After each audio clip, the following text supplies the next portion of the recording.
சூரியனே அஸ்தமிக்காத சாம்ராஜ்யத்துக்கு நாங்கள் சொந்தக்காரர்கள் என்று சொன்ன பிரிட்டிஷ்காரர்கள் கொண்டு வந்ததுதான் இந்த கவர்னர் பதவி. மு.க. ஸ்டாலின் வேணும்னு தமிழக மக்கள் வாக்களிச்சானா, ஆர்.என். ரவி வேணும்னு வாக்களிச்சாங்க. நியமனம் செய்யப்பட்டவர் தானே ஆளுநராக இருந்தாலும் அவர் மக்கள் பிரதிநிதி கிடையாதுல. மக்கள் பிரதிநிதிகளால் உருவாக்கப்படுகிற சட்ட மசோதாவை கிடப்புல போட்டாலே அது செத்து போயிடுச்சுன்னு அர்த்தம். பிறப்புக்கும் எல்லா உயிருக்கும் பிறப்பினால் பேதம் பார்க்க கூடாது சொல்லும் போதே பார்ப்பனியத்தின் மீது செருப்பு கட்டி அடிச்சிட்டாங்க. வள்ளுவரை படிக்கிறவன் பார்ப்பனியத்தை ஏற்க முடியாது. இங்க உட்கார்ந்துக்கிட்டு நீட் தேர்வு நல்லது, ஆன்லைன் சூதாட்டம் சிறந்தது, தமிழ்நாட்டில் சுதந்திர போராட்ட தியாகிகளை யாரும் பாராட்டவே இல்லை, எல்லாத்துக்கும் இடைஞ்சல் பண்றதுல ஒவ்வொரு முறையும் இடைஞ்சல். நித்த இந்த அளவா செந்தூர் வடிவலகான்னு சொல்லுவாங்க. எல்லா திட்டங்களுக்கும் எதிராக ஒரு கருத்து சொல்றோம். எதை சொன்னாலும் திராவிட போட்டு கேட்டாங்களா? சட்ட விரோதம் உச்ச நீதிமன்றம் சொல்லிட்டா. சட்ட விரோதம் யாரு செய்யறது? ஆளுநர் செய்யறாரு. சட்டத்துக்கு எதிரான ஒரு ஆளை நான் எதற்காக மாண்புமிகு ஆளுநர் மதிக்கணுங்கிற ஒரு கேள்வி இருக்கா இல்லையா? அரசியல் சாசனத்துக்கு எதிரான போக்கை உச்ச நீதிமன்றம் கண்டிப்பது என்பது நேரடியாக பாஜகவை கண்டிப்பதுதான், மத்திய அரசாங்கத்தை கண்டிப்பதுதான்.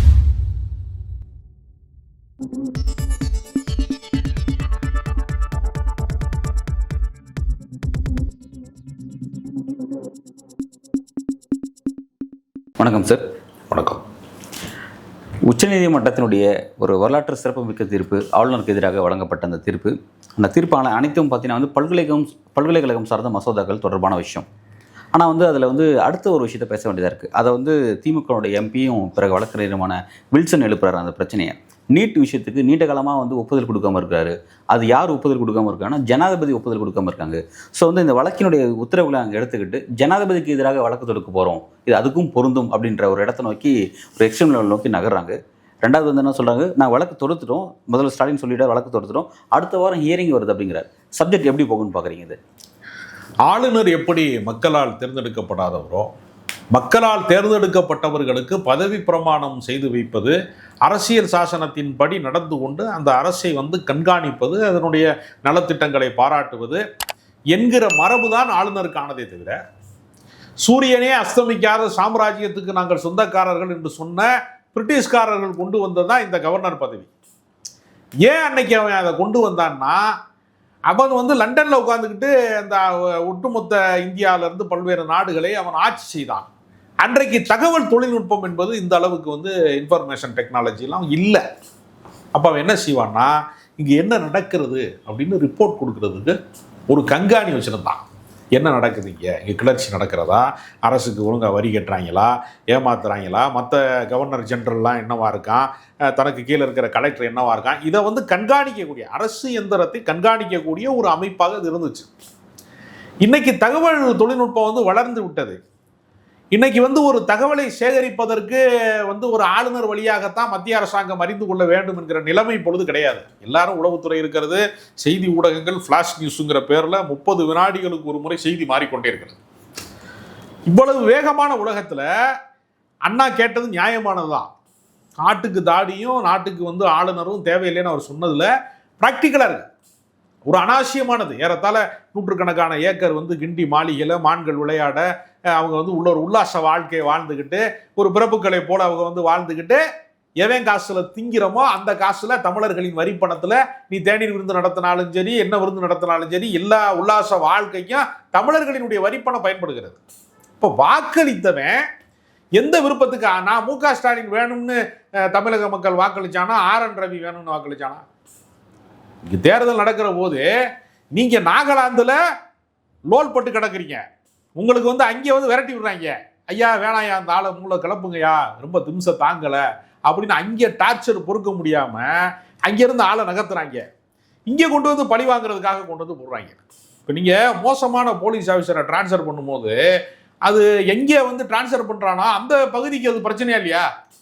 இங்கே அவன் ஆளை லாக்கப்பில் வச்சு கொண்டுட்டான் அப்படின்னா அவனை கொண்டு வேற மாவட்டத்தில் போட்டால் அந்த பகுதி மக்களுக்கு அது செய்கிற நன்மையா தீமையான ஒரு கேள்வி இருக்குல்ல. இப்போ நமக்கு இருக்கக்கூடிய அந்த நிர்வாக அமைப்பு கட்டமைப்பு அப்படி இருக்கிறது. அவர் சில பேரை வந்து நம்ம பணி மாறுதல் வந்து இடமாறுதல் தான் செய்ய முடியும், வேற ஒன்றும் பண்ண முடியாது அப்படின்னா சில ரூல்ஸ் இருக்குது. அது மாதிரி தான் அது. இவர் நாகாலாந்துலேருந்து விரட்டுப்பட்டு கொண்டு வந்து இங்கே கொண்டு வந்து வைக்கிறாங்க. இங்கே வந்துக்கிட்டு தமிழ்நாட்டினுடைய கலாச்சாரம், மொழி, பண்பாடு, இங்கே இருக்கக்கூடிய வரலாறு எதுவுமே தெரியாமல், அதாவது ஒரு புத்தர் கதை ஒன்று இருக்குது. அதாவது என்ன செய்கிறான்னா, 2 பேருக்கு சண்டை நடக்குது.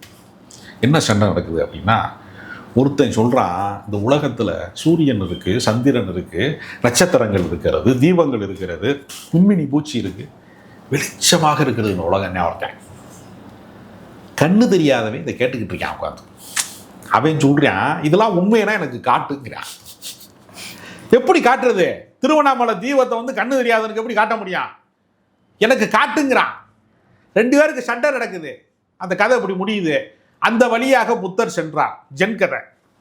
உண்மையிலே புத்தர் போனாரான்னு என்கிட்ட கேட்காதீங்க. அந்த வழியாக புத்தர் சென்றார். அவர் சொன்னார், நீங்கள் இவரோடு விவாதிக்காதீர்கள். கண்ணு தெரிஞ்சவனும் தெரியாதுன்னு விவாதிக்கக்கூடாது. இவருக்கு தேவை கண் சிகிச்சை. நீங்கள் இவர் கண்களை திறந்து வையுங்கள். கண் சிகிச்சையின் மூலமாக இவருக்கு பார்வை ஒளியை கொடுங்கள். அவரே தீபங்களை பார்ப்பார், சூரியனை பார்ப்பார், நட்சத்திரங்களை பார்ப்பார், மலர்களை பார்ப்பார், எல்லா ஒளியையும் அவர் ஒப்புக்கொள்வார். இப்போ இங்கே என்னதுன்னா, நம்ம அந்த கண்ணு தெரியாதவனுக்கு தீபம் காட்டுற வேலை மாதிரி தான் இந்த முட்டாப்பைய சங்கிகளுக்கு, பாஜகவில் இருக்கிற சண்டி பயலுக, ரவுடி பயலுக, சங்கி பயல்களை கொண்டு வந்து இவங்க வடக்கிருந்து இறக்குமதி பண்ணி ஏதோ ஒரு அதிகார பொறுப்பை கொடுத்துட்றாங்க. அவன் இங்கே வந்து உட்காந்துக்கிட்டு இவர் வள்ளலாரும் ஒரு சனாதனவாதி தான். வள்ளுவர் பயங்கரமான காவி பயங்கரவாதியாக இருந்தார். அவர் காவி குடிச்சிட்டு தான் வெளியே போட்டே ஓவியத்தை வரைஞ்சானே. இவங்க சொல்லிதாண்டா, கலைஞர் கருணாநிதி சொல்லிதாண்டா ஓவியமே வரைஞ்சாங்க. என்ன கலர் அடிக்கணுங்கிறத பெயிண்ட் அடிக்கிற மேட்டர் அல்லது, பிறப்புக்கும் எல்லா உயிருக்கும் பிறப்பினால் பேதம் பார்க்கக்கூடாதுன்னு சொல்லும் போதே பார்ப்பனியத்தின் மீது செருப்பு கட்டி அடிச்சிட்டாங்க. வள்ளுவரை படிக்கிறவன் பார்ப்பனியத்தை ஏற்க முடியாது. தமிழனுக்கு பெரிய மாண்பு இருக்கிறது. இன்னைக்கு வந்து உலகமயமாக்கல் வந்துருச்சு, கம்யூனிகேஷன் வந்துருச்சு, நமக்கு வந்து உலகமே ஒரு கிராமமாகி விட்டது, உள்ளங்கைக்குள்ள வந்து விட்டதுன்னா இன்னைக்கு சொல்லலாம். யாதும் ஊரே யாவரும் கேள்வின்னு சொன்னா பாருங்க. இந்த உலகத்தில் இருக்கிற எல்லா பேரும் என் சொந்தக்கார போயிட்டா, எல்லா ஊரும் என் ஊர் தான் சொன்னா பாருங்க. அவன் மனசு வர்றதுக்கு உள்ளூர்காரனையே சண்டை ஓட விட்டு மெய்த்தீன மக்களுக்கும் குக்கியின மக்களுக்கும் ரத்தம் குடிக்க வைக்கிற இந்த கோமாளி பயல்களுக்கு தெரியுமா தமிழ்நாட்டினுடைய பண்பாடு என்னன்னு? இங்கே வந்து உட்கார்ந்துக்கிட்டு நீட் தேர்வு நல்லது, ஆன்லைன் சூதாட்டம் சிறந்தது, வந்து தமிழ்நாட்டில் வந்து சுதந்திர போராட்ட தியாகிகளை யாரும் பாராட்டவே இல்லை, இன்னும் தினசரி சண்டி மாடு வேலையை பூரா இங்கே சண்டித்தனம் பண்ணுறது, சண்டியர் வேலை ஊரா பார்க்கறது, எல்லாத்தையும் பார்த்துட்டு மக்கள் பிரதிநிதிகளால் உருவாக்கப்படுகிற சட்ட மசோதாவை நான் கிடப்பில் போட்டாலே அது வந்து செத்து போயிடுச்சுன்னு அர்த்தம். கிடப்பில் போட்டாலே அது செல்லா காசு ஆயிடுச்சுன்னு அர்த்தம்னு. செல்லா காசு நீ தான். அரசியல் சாசனத்தை ஏற்றுக்கொள்ளாதவன், அந்த அரசியல் சாசனத்தின் படி தான் பதவியேற்பு விழாவை நீனும் நடத்தனா, நீங்களும் அதே மாதிரி தான் நடந்துக்கிறணும். அப்பத்தான் மாண்புமிகு ஆளுநரே. சட்ட விரோதம்னு உச்ச நீதிமன்றம் சொல்லிட்டான். சட்ட விரோதம் யாரு செய்யறது? ஆளுநர் செய்யறாரு. சட்டத்துக்கு எதிரான ஒரு ஆளை வந்து நான் எதற்காக மாண்புமிகு ஆளுநர்னு மதிக்கணுங்கிற ஒரு கேள்வி இருக்கா இல்லையா? மீன்வள பல்கலைக்கழகம் வைக்கணும், சித்தா பல்கலைக்கழகம் வைக்கணும், இந்த தமிழ்நாட்டினுடைய நலன் சார்ந்த விஷயங்கள். இப்போ நான் என்ன சொல்றேன், நீ திரும்ப நாகாலாந்துக்கு பொட்டியை கட்டி போயிடுவ, பீகாருக்கு போயிடுவ, ஓ ஊர் வேற, நீ ஒரு இந்த ஊருக்கு ஒரு வந்தேரி மாதிரி கணக்கு, நீ வந்துட்டு போயிடுவ.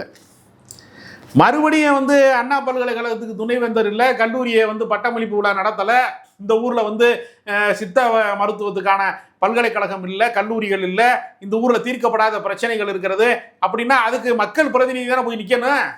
தேர்தல் வாக்குறுதியில் நீட் தேர்வை வந்து எப்படி வந்து ஒழிக்கணுங்கிறது எங்களுக்கு சூட்சுமம் தெரியும், எங்களுக்கு மந்திரம் தெரியும், அதுக்கான வழிமுறை தெரியும். இது தேர்தலில் வந்து ஒரு எமோஷனல் டாக்கு, ஒரு வாக்குறுதி கொடுத்தாங்க. அவங்க என்ன கணக்கில் கொடுத்தாங்க? திமுக வந்து இந்தியா கூட்டணி வந்துடும், நம்ம வந்து போராடி வாதாடி கூட்டணி கட்சிகளுக்குள்ள ஒரு உடன்பாடை ஏற்படுத்தி நீட்டை வந்து அப்புறப்படுத்திக்கலாம். இதுதானே அவங்க திட்டம். வேற என்ன ஜனநாயகத்தில் என்ன மந்திரம் கிடக்கு, ரகசியம் கிடக்கு? ஒன்றுமே கிடையாதுல்ல. உடனே என்ன சொல்கிறான், நீட் தேர்வை ஏன் நீ நீக்கலை அப்படின்னு கேட்குறான். டேய், அந்த அதிகாரம் மு.க. ஸ்டாலினுக்கு இருந்தால் அவர் நீக்கிடுவார்ல. கச்சத்தீவை ஏன் கொடுக்கவே இல்லையடா. கொடுத்தது அன்னைக்கு இருந்த ஒன்றிய அரசு. அவங்க கச்சத்தீவை கொடுக்குறாங்க. 2 அதிகாரிங்க கையெழுத்து போட்டிருக்காங்க. எமர்ஜென்சி நடந்துச்சு அந்த காலகட்டத்தில். கச்சத்தீவை திமுக கொடுக்கவே இல்லை, எதிர்த்து தீர்மானம் தான் போட்டுருக்கான் சட்டப்பேரவையில். ஆனால் திமுக தான் கொடுத்துச்சுன்னு சொல்லிக்கிட்டே இருக்கான். ஒரு பொய்யை திரும்ப திரும்ப சொல்லுவான், மறுபடியும் சொல்லிக்கிட்டே இருக்கான். இவர் மக்களால் தேர்ந்தெடுக்கப்பட்ட மசோதாக்களை குப்பை தொட்டியில் போடுற ஆளுநரை நாம் எதற்காக மதிக்கணும்னு ஒரு கேள்வி இருக்கிறது. அதுக்கு தான் வந்து வழக்கறிஞர் வில்சன் திமுக வந்து ஒரு வழக்கு போட்டு அதற்கு சரியான தீர்ப்பை வந்து அவர்கள் வந்து வழங்கியிருக்கிறாங்க. இப்போ இதே நிலைமை மாநிலத்துக்கு என்ன கணக்கு ஆளுநரா அதே கணக்கு தானே நீங்கள் வந்து ஒன்றியத்துக்கு வந்து ஜனாதிபதி. பழங்குடியின ஜனாதிபதியை கொண்டு வந்து வச்சுட்டு பழங்குடியின மக்களை முட்டை விடுறாங்க. ஏற்கனவே குஜராத்தில் கலவரம் பண்ணாங்க. அந்த கலவரத்தில் வந்து ஆயிரக்கணக்கான இஸ்லாமியர்கள் கொல்லப்பட்டார்கள். பல்லாயிரக்கணக்கான பேர் சொந்த மண்ணில் அகதிகளாக இப்போது இருக்கிறான். அந்த மாபெரும் சாதனையை செஞ்சவங்க, கோத்தலா ரயிலை எரிச்சு இந்த கொடூரங்களை நிறைவேற்றினவங்க, வன்முறைகளை தூண்டினவங்க, மத கலவரத்தை வந்து உருவாக்கினவங்க. இதை மறைக்கிறதுக்கு என்ன செஞ்சான்? ஒரு அழகான திரையை உருவாக்கினான். அந்த திரைக்கு பிறகு தான் ஏபிஜே அப்துல் கலாம். அவரை காட்டி வாஜ்பாய் சொன்னார், நான் வந்து வெளிநாட்டுக்கு எப்படி போவேன், எப்படி மற்ற முகத்தில் முழிப்பேன், உலக சமுதாயத்தினர் யார் முகத்தில் விழிப்பேன் அப்படிலாம் கேட்டார். யார் முகத்தில் அவர் விழிக்க விரும்பலையோ அந்த முகத்தை கொண்டு வந்து பாரதத்தின் முகமாக மாற்றிட்டானா இல்லையா? அவர் தான் இந்த நாட்டினுடைய முகம்னு சொல்கிறானா இல்லையா? அதானி, அதாவது நீங்கள் சில இந்த பாக்கு விளம்பரத்தில் அப்படியே மாறிக்கிட்டே இருக்கும் பாருங்க, டிசைனு கிராஃபிக்ஸில். அது மாதிரி நம்ம கண்ணுக்கு தெரியாத ஒரு முகம் இருக்குது. ஒரு அதானி முகம், அம்பானி முகம், அப்படி கொஞ்சம் கொஞ்சமாக அந்த முகம் மாறி கடைசியாக அது மோதியின் முகமாக மாறி அப்படி நிற்கிது. இந்த நாடு வந்து சீரழிந்து நிற்பதற்கு அவங்க எப்பொழுதுமே எடுக்கிற ஆயுதம் என்னென்னா, பழங்குடியின மக்கள் அழிக்கணுமா, ஜனாதிபதியாக பழங்குடியின பெண்ணா, சிறுபான்மை மக்களை ஒழிச்சு கட்டுறியா, சிறுபான்மை சமூகத்திலேருந்து ஒரு ஆளை அடையாளத்தை காட்டு. இவன் முழுக்க என்ன செய்யறான்னா, சமூக நீதியை ஒழிப்பதற்காக என்ன செய்வான்னா, சமூக நீதி பேசி கொண்டிருக்கிறவனையே ஒரு ஆளை கொண்டு வந்து அமைச்சராக்கிடுவான். அருந்ததிய மக்களுக்கு எல்முருகன் அமைச்சராக்குவதன் மூலமாக அருந்ததிய மக்களுடைய வாழ்க்கையில ஏதாவது ஒரு விடியல் ஏற்பட்டிருக்குமா? நான் கேட்கிறேன். அதிகமான்னு சொல்லக்கூடிய ஒரு தலைவர் வந்து அருந்ததியர்களுக்காக பாடுபட்டு போராட்டம் வச்சு இடஒதுக்கீட்டுக்காக போராடியவர் செய்யறாருல, அவர் செய்த ஒரு சிறு செயலை கூட, அவர் வைத்திருக்கிற கோரிக்கை, அவர் வைத்திருக்கிற போராட்டம், அவர் வைத்திருக்கக்கூடிய நடைமுறை ஏதாவது ஒன்று எல்முருகன் ஜாதிக்க முடியுமா? ஒன்றுமே செய்ய முடியாது. அதனால அரசியல் சாசனத்துக்கு எதிரிகளாய் அவங்களுக்கு இருக்க பிரச்சனை என்ன?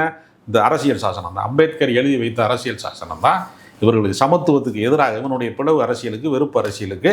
நாம் மக்களால் தேர்ந்தெடுக்கப்பட்ட சட்டப்பேரவை உறுப்பினர்கள், அது ஆளுங்கட்சியாக இருக்கிறவங்க, அவங்க மக்கள் நல திட்டங்களை செய்வதற்கு நீ இடையூறாக இருக்கிறேன்னா, நம்ம ஊரில் சொல்லுவாங்கல்ல, நீ வழிபாடு செய்ய போகும்போது கும்பிட போனப்போ ஏன் கொடுக்க போறேன்னு கேட்பாங்கல்ல, சிவ பூஜையில் எதுக்கியா கரடி? இந்த கரடிகளை விரட்டுற வேலை தான் இப்போ திமுக செஞ்சுட்டு. ரைட் சார், ஒரு முக்கியமான ஒரு தீர்ப்பு ஆளுநருக்கு எதிராக வழங்கப்பட்ட அந்த தீர்ப்பு. இப்போ இந்த தீர்ப்பை இதை கையில் இதை ஒரு வெப்பனாக வச்சுக்கிட்டு, இதையே வந்து ஒரு மையமாக வச்சுக்கிட்டு வந்து ஜனாதிபதிக்கு எதிராக கையாளக்கூடிய ஒரு விஷயத்தை வந்து இப்போ திமுக முன்னெடுக்க போகிறாங்க நீட் விஷயத்தில். அந்த டைமென்ஷன் அது எப்படி நீங்கள் நகரும்னு பார்க்குறீங்க இந்த விஷயத்தில்? அதாவது இவர்களுக்கு இருக்கக்கூடிய மாபெரும் வசதி என்னன்னா, ஆளுநராக இருப்பவருக்கு காலக்கெடு விதிக்காமல் விட்டாங்க. அதுக்கு என்ன காரணம்னா, ஒரு மேன்மை மிக்க மனிதர்கள், அரசியலிலே பழுத்த அனுபவம் உடையவர்கள் தான் ஆளுநர்களாக ஆக்கப்பட்டாங்க. இது நான் சொல்றதுலாம் நேரு காலத்தில், அந்த அரசியல் சாசனம் உருவாக்கப்பட்ட காலத்தில் முதிர்ந்த அரசியல்வாதிகள் தான், ராஜாஜி போன்றவர்கள், முதிர்ந்த அறிஞர்கள்லாம் அரசியலிலே பழுத்த அனுபவம் உள்ளவர்கள் தான் ஆளுநர்களாக ஆக்கப்பட்டாங்க. அதனால அவங்கெல்லாம் சல்லிப்பயலாக இருக்க மாட்டாங்க அப்படின்னு ஒரு கணக்கு. அதாவது மனிதன் என்பவன் மகத்தான சல்லிப்பயல்னு ஜி நாகராஜன் ஒரு எழுத்தாளர் அவர் எழுதியிருக்கார். இவங்க மகத்தானவனா இருப்பாங்க, மாண்புமிகு மனிதர்களாக இவங்க இருப்பாங்கன்னு நினைச்சா, இருக்கிற சல்லிப்பயிலே கடைசி சல்லிப்பயில அவங்க இருப்பாங்கிறது தெரியல நமக்கு. யாருக்கு? அரசியல் சாசனம் எழுதுன அண்ணலை போன்றவர்களுக்கு கூட இந்த மாதிரி ஆளுகள்லாம் வருவாங்க பின்னாடியே அப்படிங்கிறத கணிக்க தவறிட்டாங்க. இவங்க என்ன பண்றாங்கன்னா, காலதாமதத்தின் வழியாகவே இப்போ நம்ம ரொம்ப பேர் என்ன பண்ணுவான்னா, வீட்டில் திருடு போனால் கூட போலீஸுக்கு போகாதவங்க இருக்கான், பறி கொடுத்தவனே அலக்கழிப்பாங்க நம்மளை போட்டு.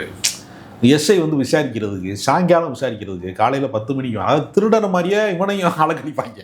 திருட யாரும் அவன் தப்பிச்சு ஓடி போயிருப்பானே, புகார் கொடுக்குறவனை போட்டு அலக்கழிப்பாங்க. அவர் ஐயா வந்து வெளில போயிட்டார், ரவுண்ட்ஸ் போயிட்டாருப்பாங்க 12 மணிக்கு போனால். அப்புறம் 4 மணிக்கு வாம்பாங்க. 4 மணிக்கு போனால் 4 மணிக்கு ஸ்டேஷனில் ரைட்டரை தவிர எவனும் இருக்க மாட்டான். சில நேரம் 2-3 பேர் பிக் பாக்கெட் அடித்தவனை எவனையாவது வச்சுருப்பாங்க கூட. 6 மணிக்கு ஐயா வந்து டிஎஸ்பி பார்க்க போயிருக்காருப்பாங்க. 7 மணிக்கு வந்துக்கிட்டு இருக்காருப்பாங்க. 7 நாள் வாடாம்பாங்க. 7 நாள் வந்து இந்த வேலைக்கு போகிறவனா இருக்கிறவன், வியாபாரம் பார்க்குறவனா இருக்கிறவனா அலைய முடியாது.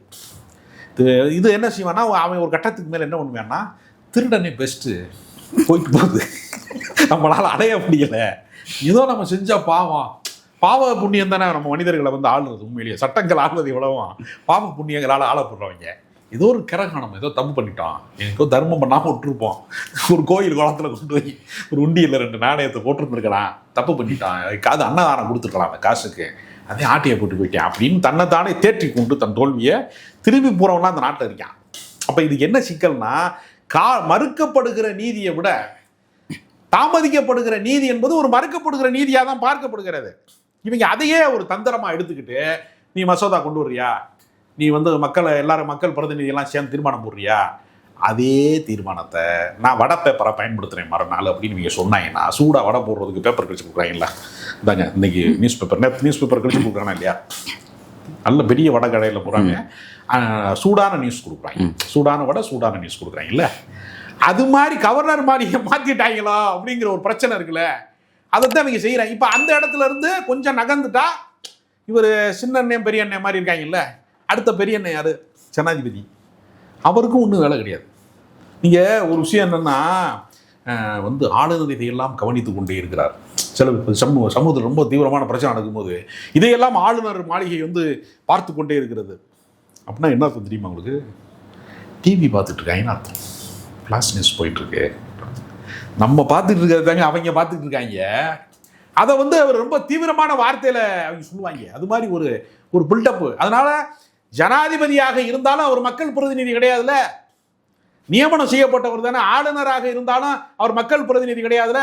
மக்கள் பிரதிநிதிகளுக்கு ஒரு அரசியல் சாசனப்படி பதவியேற்று வைப்பதற்கு ஒரு மரபு சார்ந்த ஒரு முன்னோடியாகத்தான் பார்க்கப்பட வேண்டுமே தவிர, அவர்களே வந்து அரசியல் சாசனத்தை அவமதிக்கிற விதமாக, தாமதிக்கிற விதமாக, புறக்கணிக்கிற விதமாக மசோதாக்களை குப்பத்தொட்டியில் போட்டாங்கன்னா அவர்கள் மீது வழக்கு போடுவதை தவிர நமக்கு வேறு என்ன வாய்ப்பு இருக்கிறது? Right sir. இந்த வழக்கு தொடுக்கப்படும் போது இந்த சப்ஜெக்ட் ஒரு எக்ஸ்ட்ரீம் லெவலுக்கு போகும்போது நீதிபதியிலே கோவப்பட்டு எல்லா விஷயத்தையும் பார்த்துட்டு சட்டத்தை மீறுறாங்க அப்படின்றது வெளிப்படையாக தெரிஞ்சதுக்கப்புறம், அவங்க ஒரு அரசியல் உள்நோக்கத்தோடு செயல்படுறாங்கிறத தெரிஞ்சதுக்கப்புறமும் தங்களோட சுப்பீரியர் பவர் 142 பயன்படுத்துகிறாங்க. அவங்களுக்கு எதிராக பயன்படுத்தி அவங்களே அந்த விஷயத்தில் வந்து கை வைக்கிறாங்கிறத பார்க்குறோம். பட் இந்த மாதிரியான விஷயத்தை ஜனாதிபதிக்கு எதிராக உச்சநீதிமன்றம் கையாளுமா அப்படிங்கிறத இப்போ இந்த சப்ஜெக்டில் கேள்வி. ஏன்னா இந்த நீட் விவகாரம் வந்து ஜனாதிபதி மேஜையில் இருக்குது, மற்ற விஷயம் வந்து ஆளுநர். இதற்கு முன்பு ஆர்.என். ரவி வழக்குக்கு முன்பு இது போன்று ஒரு ஆளுநர் கிடப்பில் போட்ட மசோதாவை உச்சநீதிமன்றமே நிறைவேற்றுங்கிறது ஏற்கனவே நடைமுறையில் இருந்திருக்கிறதான்னு கேட்டால் நடைமுறையில் இல்லைங்கிறதா இருந்திருக்கு. எப்படி?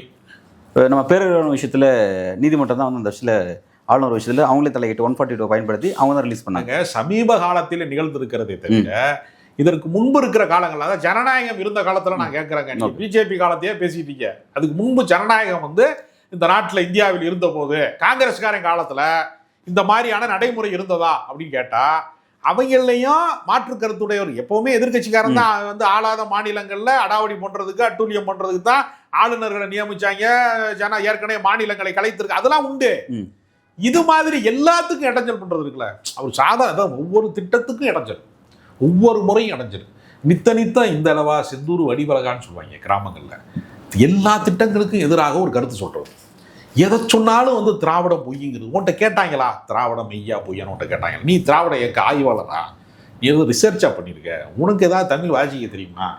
வந்து தமிழ்நாட்டில் வந்து சங்கரையாவுக்கு வந்து டாக்டர் பட்டம் கொடுக்கணும்னு மதுரை பல்கலைக்கழகம் செனட் உறுப்பினர்கள்லாம் தீர்மானம் போட்டாங்கன்னா அதை போய் குப்பை தொட்டியில் போட்டுட்டு விடுதலை போராட்ட வீரர்களை யாருமே வந்து மதிக்காதால் நீ தானையா? ஏன்னா கண்ணாடி முன்னாடி நின்றே பேசுவியா எப்பவுமே அப்படின்னு கேட்குற மாதிரி தானே பண்ணாரு.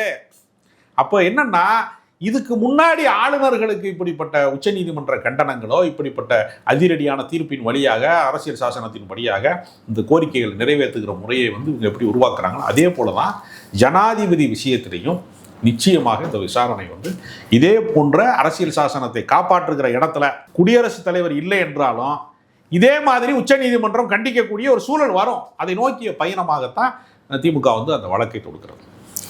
நல்லது சார். இப்போ வந்து ஆளுநர் போன்றவர்கள் ஒரு மாநில அரசுக்கு எதிராக செயல்படுறதோ, ஜனாதிபதி போன்ற நபர்கள் அதுக்காக செயல்படுறதோ அப்படிங்கிறது வந்து உண்மையிலேயே அவங்களுக்கு பர்சனல் இன்ட்ரெஸ்ட் கிடையாது. பாஜகவோட இன்ட்ரெஸ்ட் தான் அவங்க வந்து வெளிப்படுத்துகிறாங்க. அவங்களோட ரெப்ரஸன்டேட்டிவ் தான் அவங்க அங்கே இருக்காங்க. அப்படி இருக்கும்பொழுது இந்த தீர்ப்புகள் அவ்வளவும் ஆளுநருக்கு எதிராகவோ அல்லது ஜனாதிபதிக்கு எதிராக பார்க்காம பாஜக எதிரான தான் நம்ம பார்க்கலாமா அப்படின்னு பார்க்கும் பொழுது இந்த விஷயத்தை பொறுத்த வரைக்கும் இனி பாஜக எப்படி ஹேண்டில் பண்ணும், ஆர்.என். ரவி போன்ற நபர்களை எப்படி ஹேண்டில் பண்ணும்? ஏன்னா அவர் மாற்றப்படுவார்ன்ற விஷயங்கள் போயிட்டு, ஆளுநர் ஒரு போஸ்ட்மேனு, ஜனாதிபதியும் அப்படித்தான். ரெண்டு பேரும் நம்மளுக்கு தவறான நமக்கு ஒரு துக்க செய்தியை கொண்டு வந்துட்டாருங்கிறதுனால நம்ம போஸ்ட்மேன் மேலே எப்படி கோச்சிக்கிற முடியும்? அனுப்பினவர் தானே துக்க செய்தியை கொடுத்துருக்கிறாரு. அதனால இந்த ஆயுதத்தை வந்து இந்த அம்பை ஏவியவர்கள் தான் நமக்கு வந்து முக்கியமானவர்கள். அதனால பாஜகவினுடைய ஆயுதம், பாஜகவினுடைய அம்பு முனை முறிந்து விட்டது.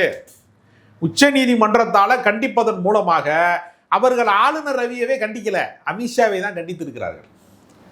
அவர்கள் இந்த மசோதாவை நிறைவேற்றுகிற தீர்மானத்தை கொடுத்தார்கள் நம்ம சொல்ல முடியாது, மோடியைத்தான் அவர்கள் கண்டிக்கிறார்கள். அதனால ஆளுகிற ஒன்றிய அரசாங்கத்தினுடைய அராஜகத்தை, அயோக்கியத்தனத்தை, மக்களுக்கு எதிரான போக்கை, அரசியல் சாசனத்துக்கு எதிரான போக்கை உச்சநீதிமன்றம் கண்டிப்பது என்பது நேரடியாக பாஜகவை கண்டிப்பது தான், மத்திய அரசாங்கத்தை கண்டிப்பது தான். அதில் எந்த மாற்று கருத்தும் இல்லை. நல்ல சார், இந்த விவகாரம் அடுத்த கட்டமாக எதை நோக்கி நகருது? ஆளுநருக்கு எதிராகவும் அதே மாதிரி ஜனாதிபதிக்கு எதிராகவும் உச்சநீதிமன்றம் எப்படி இந்த விஷயத்தை அணுக போகுது அப்படிங்கிறத பொறுத்திருந்து பார்ப்போம். நன்றி.